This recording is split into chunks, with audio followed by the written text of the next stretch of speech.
Oiê, seja bem-vindo a esse vídeo. Hoje a gente vai conversar um pouquinho sobre como construir um bom currículo durante a faculdade de medicina. Esse vídeo foi um pedido de vocês nos comentários que pediram mais conteúdos para estudantes de medicina sobre construção de currículo. Então, se você tem alguma sugestão de vídeo, já deixa aqui embaixo, que assim que possível eu vou fazendo sobre isso também. Se você ainda não me conhece, meu nome é Ana Luísa, eu sou médica, estou terminando a residência de psiquiatria agora e vim compartilhar um pouquinho sobre a minha experiência durante a faculdade com a questão da construção de currículo. Eu acho importante falar que provavelmente a pessoa que fez essa pergunta, e talvez até você também assistindo esse vídeo, seu objetivo principal aqui é pensar numa construção de currículo voltado para as provas de residência médica.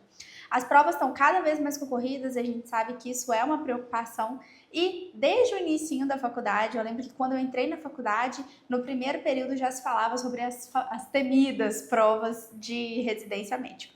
Eu acho que eu tô aqui nesse lugar também para te falar que eu acho importante que você pense em agregar ao seu currículo muito além do que isso pode te trazer de pontuação para provas de residência. Por quê?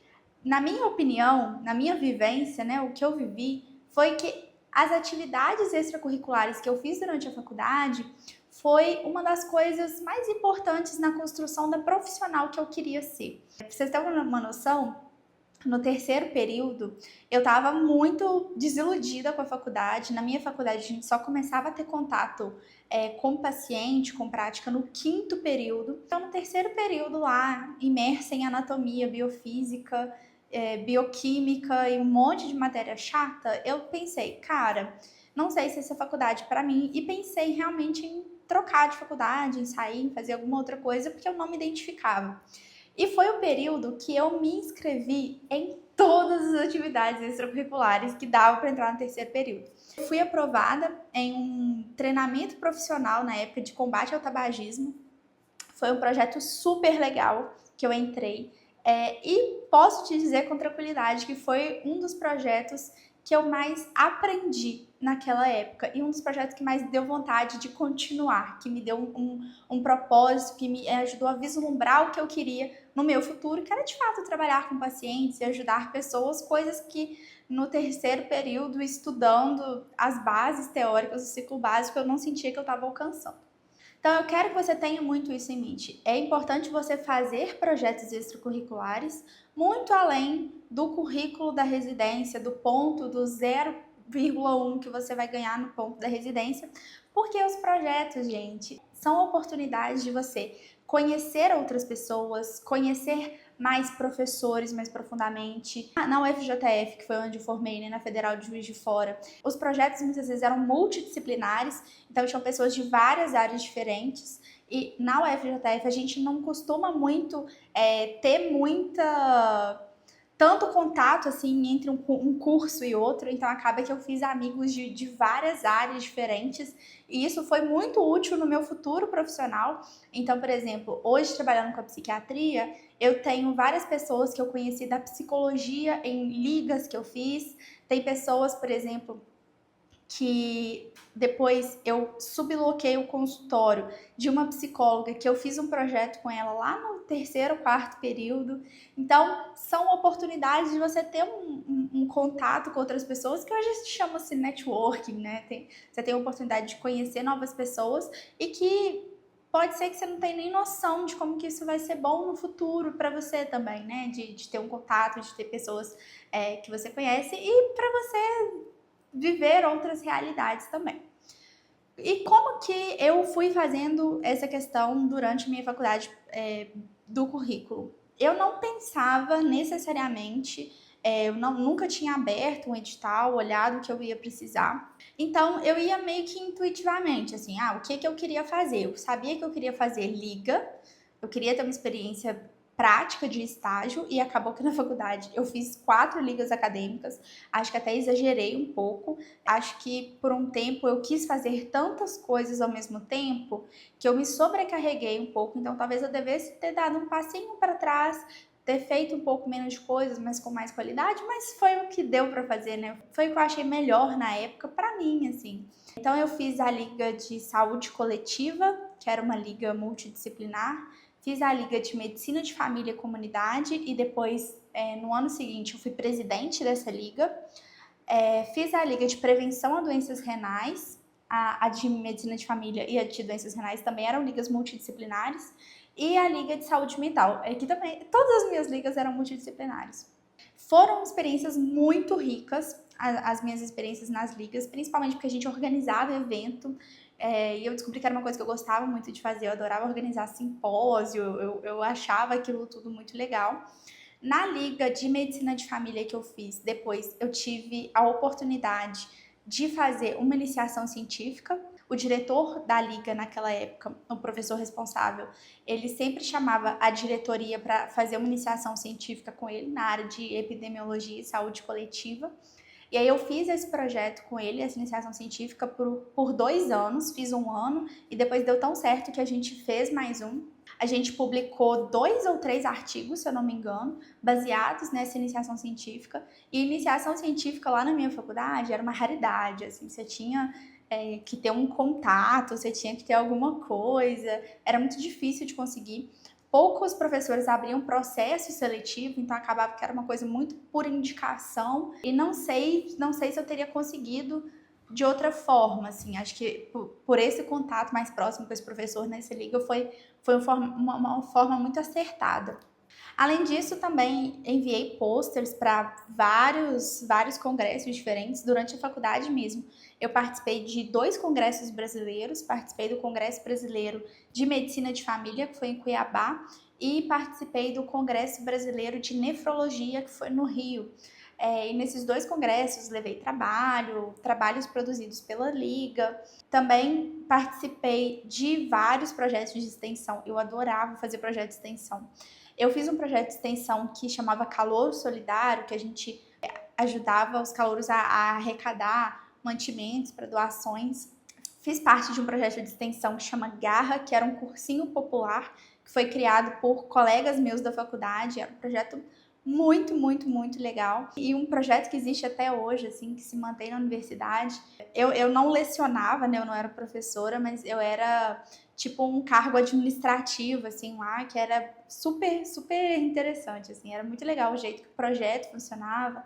A gente se empenhava muito na execução e no funcionamento. E depois entrei também em um projeto que chamava SOS Saúde Mental, que a gente faria palestras em escolas falando sobre saúde mental, mas acabou que na época entrou a pandemia e não tivemos efetivamente esse projeto na prática. Agora, um dos pontos que eu fiz exclusivamente porque eu queria para a prova e que, gente, mudou a minha vida, foi o ponto da prova de inglês.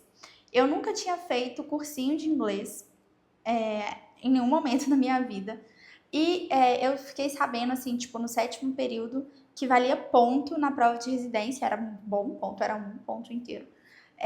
Uma prova de proficiência em inglês. E nesse momento decidi entrar no cursinho e começar a estudar inglês.